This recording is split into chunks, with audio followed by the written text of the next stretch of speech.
اب ہم شروع کرتے ہیں یونس علیہ السلام کا قصہ۔ یونس علیہ السلام ایک عظیم اور کریم نبی تھے۔ ان کا قصہ قرآن کریم میں ایک انوکھا قصہ ہے۔ آپ کے والد کا نام متا تھا اور آپ سیدنا ابراہیم علیہ السلام کی نسل سے تھے۔ آپ کا ایک نام ذوالنون بھی ہے، یعنی مچھلی والے۔ النون کا مطلب ہے مچھلی۔ اسی طرح آپ کو صاحب الحوت بھی کہا جاتا ہے۔ اللہ تعالیٰ نے آپ کو ان سب ناموں سے پکارا ہے۔ آپ کو ایک عظیم بستی کی طرف مبعوث کیا گیا۔ اس بستی کا نام نینوا تھا۔ یہ عراق کے شمال میں واقع تھی، موصل کے بالمقابل تھی۔ ان دونوں کے درمیان دریائے دجلہ واقع تھا۔ موصل دریائے دجلہ کے کنارے واقع تھا، جبکہ اس کے بالکل سامنے نینوا کی بستی تھی۔ امام ابن کثیر رحمت اللہ علیہ نے نینوا کے بارے میں اور ان آثار و باقیات کے بارے میں لکھا ہے جو ان کے زمانے میں موجود تھیں۔ وہاں کچھ بت تھے جو اوندھے منہ گرے پڑے تھے۔ اللہ تبارک و تعالی نے یونس علیہ السلام کو نینوا کی طرف رسول بنا کر بھیجا۔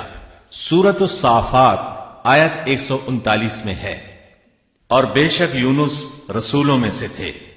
آگے اللہ آیت 147 میں فرماتے ہیں، اور ہم نے اسے 1,00,000 بلکہ اور زیادہ آدمیوں کی طرف بھیجا۔ یعنی ان کی تعداد 1,00,000 سے زیادہ تھی۔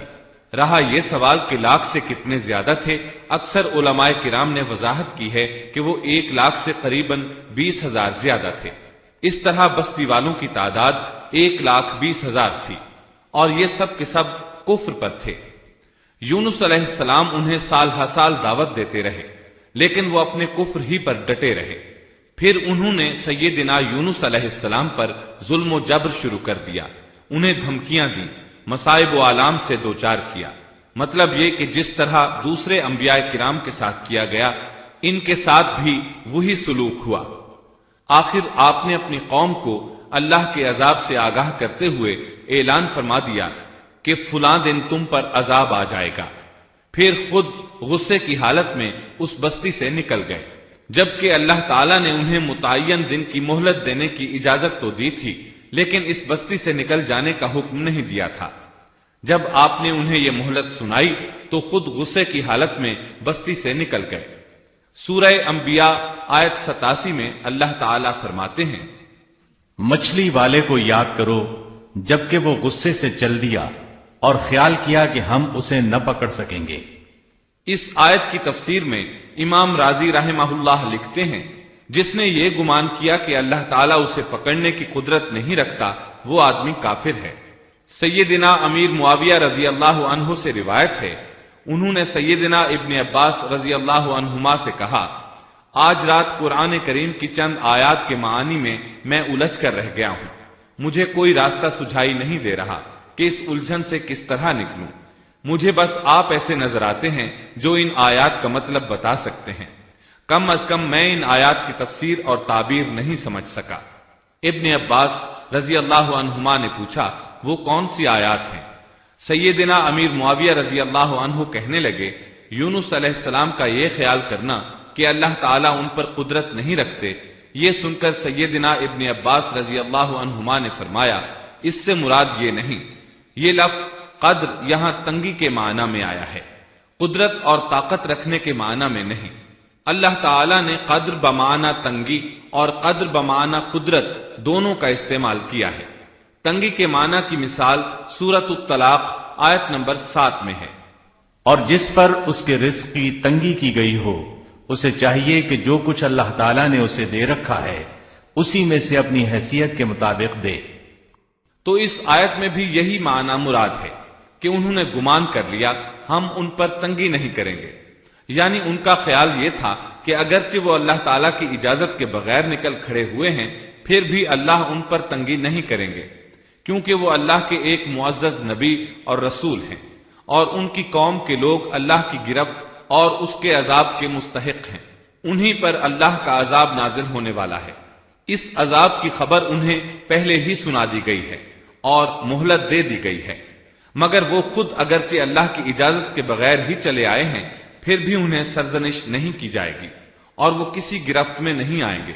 اللہ تعالیٰ ان کے لیے کوئی تنگی نہیں فرمائیں گے۔ اللہ تعالیٰ سورۃ الانبیاء آیت 87 میں فرماتے ہیں، اس نے خیال کیا کہ ہم اسے پکڑ نہیں سکیں گے۔ مطلب یہ کہ ہم انہیں کوئی سزا نہیں کریں گے اور ان پر کسی طرح کی تنگی نہیں کریں گے، اور وہ سمندر کی طرف چل دیے۔ انہی دنوں میں عذاب الہی کی کچھ علامات نینوا بستی پر ظاہر ہونا شروع ہو گئی۔ ایک بہت بڑا سیاہ بادل ان کی طرف بڑھنے لگا۔ اس بادل میں آگ کے شعلے دکھائی دینے لگے۔ ان لوگوں نے یہ بادل ان متعین دنوں میں سے پہلے ہی دن دیکھ لیا۔ اس کو دیکھتے ہی وہ سمجھ گئے کہ جس طرح سیدنا یونس علیہ السلام نے انہیں آگاہ کیا تھا، یہ عذاب ان پر نازل ہو کر رہے گا، اور جو عذاب سیدنا لوط علیہ السلام کی قوم پر آیا تھا وہ اس کے بارے میں بھی اچھی طرح جانتے تھے۔ وہ بستی ان کی بستی کے قریب ہی تھی، اس لیے وہ ڈر گئے۔ ان کے سردار جمع ہوئے اور کہنے لگے، جیسے تم سے پہلے لوگوں پر عذاب اترا کرتے تھے، تم پر بھی یہ نازل ہو کر رہے گا، جلدی کرو، سب جمع ہو جاؤ۔ چنانچہ انہوں نے اس بات پر اتفاق کر لیا کہ سیدنا یونس علیہ السلام نے بالکل سچ فرمایا تھا۔ اللہ کی قسم، یہ بالکل وہی عذاب ہے، تم اللہ کے عذاب سے نجات نہیں پا سکو گے۔ اس سے بچنے کی ایک ہی صورت ہے کہ تم ایمان لے آؤ اور توبہ کر لو۔ اس طرح وہ سب کے سب ایمان لے آئے، لیکن سیدنا یونس علیہ السلام وہاں موجود نہیں تھے۔ ان کی عدم موجودگی میں یہ سب کے سب یعنی 1,20,000 افراد ایمان لے آئے۔ انہوں نے پیوند لگے کپڑے پہنے اور اللہ کے حضور عاجزی، انکساری اور آہوزاری شروع کر دی، رونے لگے، اللہ سے بخشش مانگنے لگے، پھر اسی حالت زار میں باہر کھلے میدان کی طرف نکل آئے۔ ان کے سرداروں نے سب کو الگ الگ کر دیا، یہاں تک کہ ماں اور بیٹے کو بھی جدا کر دیا۔ سب اپنی اپنی جگہ پر، یعنی ماں اپنی جگہ پر اور بیٹا اپنی جگہ پر آہوزاری کرنے لگے تاکہ ان پر اللہ تعالی کی رحمت نازل ہو جائے۔ یہ عذاب 3 دن تک ان کے سروں پر منڈلاتا رہا، اور یہ بھی مسلسل آہوزاری کرتے رہے، اپنی عاجزی ظاہر کرتے رہے، معافیاں مانگتے رہے۔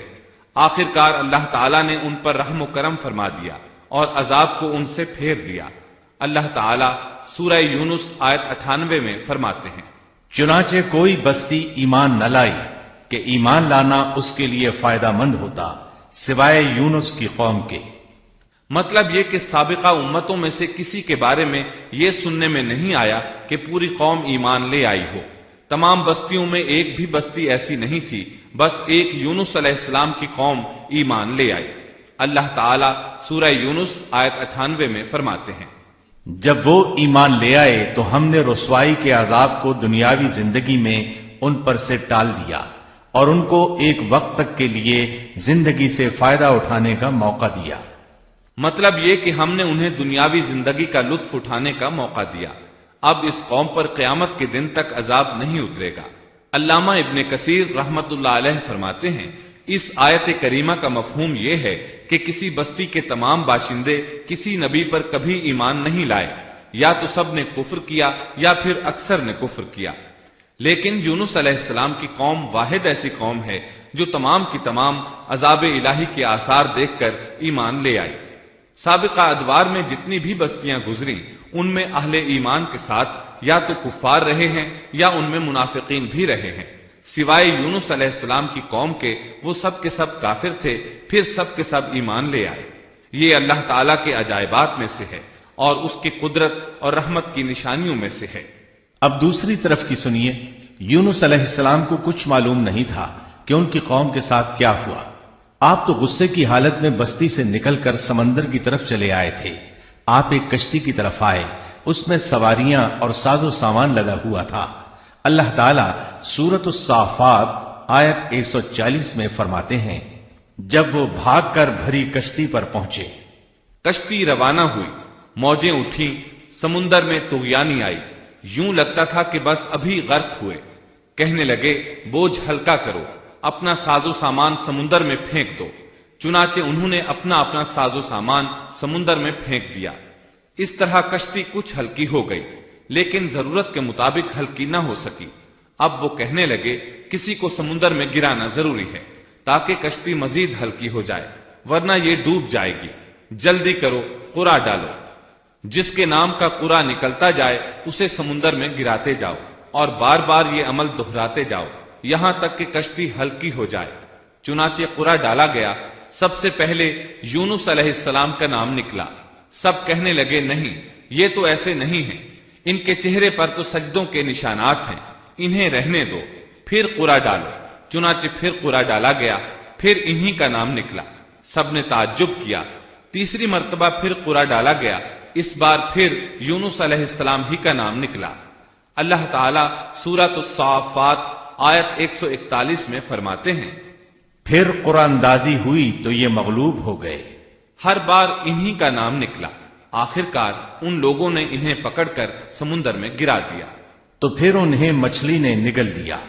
حوت بڑی مچھلی کو کہتے ہیں۔ اللہ تعالیٰ نے حوت کو القاء فرمایا، انہیں کھانا نہیں، نہ ان کے جسم کو کوئی گزند پہنچے۔ یہ اس مچھلی کو اللہ تعالیٰ کے احکامات تھے۔ اللہ تعالیٰ سورۃ الصافات آیت 142 میں فرماتے ہیں، تو پھر انہیں مچھلی نے نگل لیا اور وہ خود اپنے آپ کو ملامت کرنے لگے۔ یعنی وہ سمجھ گئے کہ بار بار جو ان کا نام قرآن اندازی میں نکلتا رہا ہے تو وہی مقصود ہیں، چنانچہ خود کو ملامت کرنے لگے، اور یہ ملامت توبہ کی ابتدا ہے کہ انسان خود کو ملامت کرتا ہے۔ اب یونس علیہ السلام مچھلی کے پیٹ میں تھے۔ اللہ کی قدرت، آپ مچھلی کے پیٹ میں 3 دن تک رہے، بعض روایات میں 7 دن اور زیادہ سے زیادہ مدت 40 روز آئی ہے۔ آپ نے مچھلی کے پیٹ میں اللہ تعالیٰ کو پکارا۔ اللہ سورۃ الانبیاء آیت 87 میں فرماتے ہیں، آخر کار وہ اندھیروں کے اندر سے پکار اٹھے۔ علماء نے یہاں 3 اندھیروں کا ذکر کیا ہے، مچھلی کے پیٹ کا اندھیرا، سمندر کا اندھیرا اور رات کا اندھیرا۔ گویا ان پر یہ سارے اندھیرے اکٹھے ہو گئے تھے۔ اللہ سورۃ الصافات آیت 143 اور 144 میں فرماتے ہیں، پس اگر یہ پاکی بیان کرنے والوں میں سے نہ ہوتے تو لوگوں کے اٹھائے جانے کے دن تک اس کے پیٹ ہی میں رہتے۔ مطلب یہ کہ اگر آپ اللہ تبارک و تعالی کی تسبیح نہ بیان کرتے تو مچھلی کے پیٹ ہی میں رہتے۔ آپ نے دعا نہیں مانگی بلکہ اللہ عز و جل کی تسبیح بیان کی۔ روایات میں یوں بھی آتا ہے کہ جب مچھلی آپ کو سمندر کی اتھاہ گہرائی میں لے گئی تو آپ وہاں آبی مخلوقات کی تسبیحات کی آوازیں سننے لگے۔ گویا اللہ تعالیٰ نے انہیں القاء فرمایا کہ آپ بھی تسبیح کریں۔ اللہ سورۃ الانبیاء آیت 87 میں فرماتے ہیں، بلاخر وہ اندھیروں کے اندر سے پکار اٹھا کہ الہی تیرے سوا کوئی معبود نہیں، تو پاک ہے، بے شک میں ظالموں میں ہو گیا۔ چنانچہ یونس علیہ السلام نے اس تسبیح کے الفاظ کو یوں ادا فرمایا۔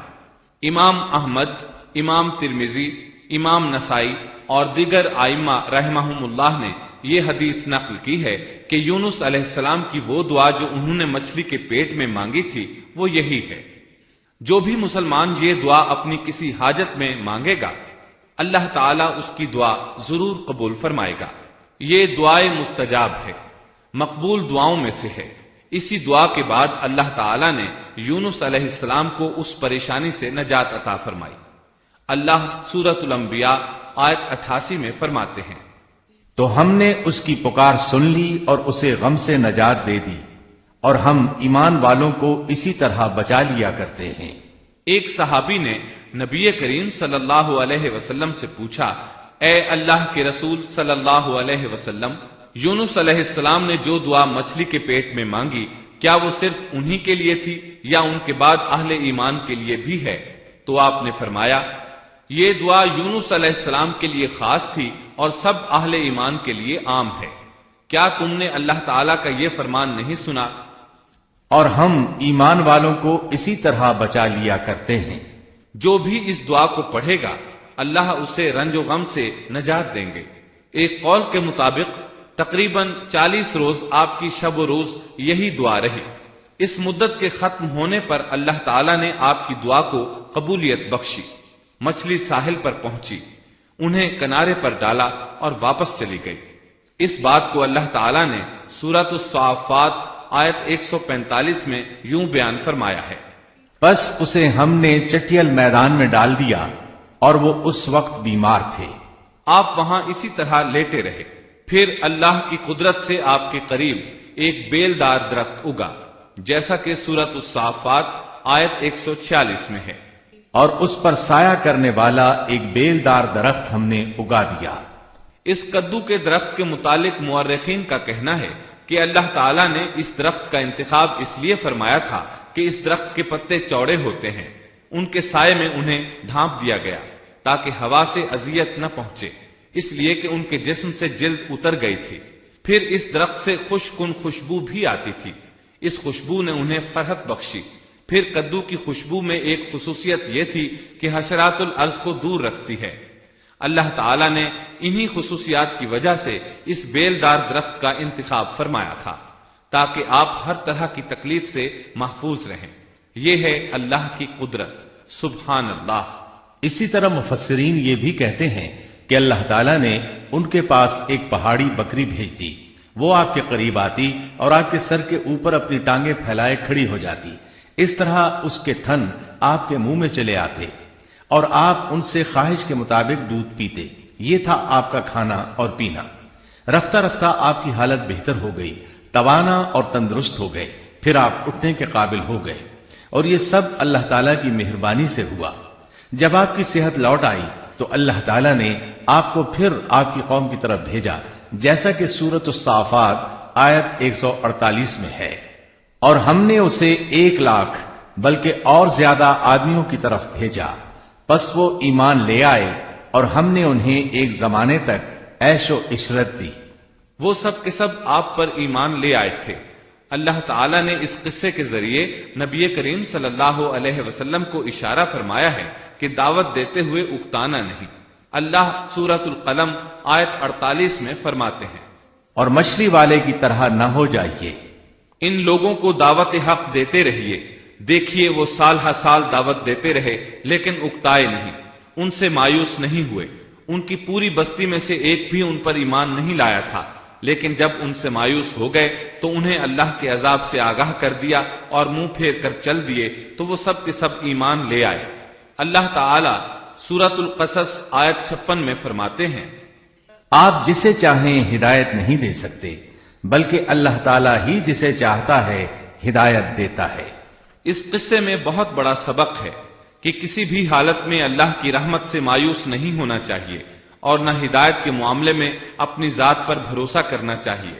ہدایت تو بس صرف اللہ تعالیٰ ہی کی طرف سے ہے، آپ کے ذمے تو پیغام حق پہنچا دینا ہے۔ اللہ سبحانہ و تعالیٰ کے ذمے ہدایت سے نوازنا ہے۔ اللہ تعالیٰ نے انہیں پاک صاف بنا دیا، انہیں چن لیا۔ اللہ خود ہی سورۃ القلم آیت 50 میں وضاحت فرماتے ہیں، اسے اس کے رب نے پھر نوازا اور اسے نیک لوگوں میں کر دیا۔ امام مسلم نے ایک حدیث روایت کی ہے کہ نبی کریم صلی اللہ علیہ وسلم نے فرمایا، تم میں سے کوئی شخص ہرگز یہ نہ کہے کہ میں یعنی محمد یونس بن متا سے بہتر ہوں، یعنی یوں نہ کہے کہ میں سیدنا یونس علیہ السلام سے افضل ہوں، وہ اس طرح کہ وہ تو اپنی قوم کے ایمان لانے سے مایوس ہو گئے تھے اور میں مایوس نہیں ہوں۔ اس طرح بالکل نہ کہے، کیونکہ بالآخر اللہ تعالیٰ نے آپ کو چن لیا اور برگزیدہ بنا لیا اور صالحین میں داخل کر لیا۔ اس واقعے میں نبی کریم صلی اللہ علیہ وسلم کو جو ہدایت دی گئی ہے اس کا ذکر سورۃ القلم آیت 41 میں آتا ہے، پس تو اپنے رب کے حکم کا صبر سے انتظار کر اور مچھلی والے کی طرح نہ ہو جا۔ مطلب یہ کہ یونس علیہ السلام کی مانند نہ ہو جائیے جو اپنی قوم کے ایمان لانے سے مایوس ہو گئے تھے۔ یقیناً دین کی دعوت اور حق کے پرچار میں یہ بہت عظیم سبق ہے کہ داعی اللہ کو کبھی مایوس نہیں ہونا چاہیے۔ یونس علیہ السلام کا قصہ ختم ہوا